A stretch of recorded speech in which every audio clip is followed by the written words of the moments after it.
አንቺ መክሊትም ተይ ወሬ በቃሻለሁ። ሰዎች ዛሬ በጣም አስፈላጊና ጠቃሚ ጉዳይ አለ ለእናንተ የሚገባችሁ። አንተ ደግሞ በዛሬ ቀን እንደምታወራው አዋስቲ ዝም ባሉ የሚያወራው እንስማው። እሺ ሰዎች ሁላችሁም መቼ እንደምትሞቱ ታውቃላችሁ? ይሄን ነው የምታወራው?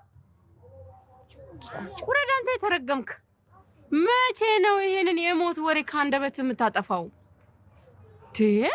የተለከብክ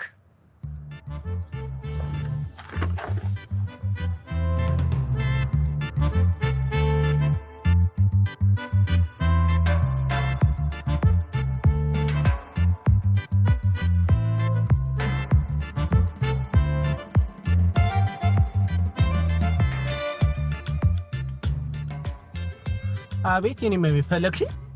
ሰላም ነው? አንዴ ገብተክ እናውራ። ኧረ እባክሽ እማላቀው መኪና ውስጥ ሰተት ብዬ ልግባልሽ። ሞኝሽን ፈልጊ። ለስራ ነው የፈለኩክ እንድናወራ ብቻ ነው።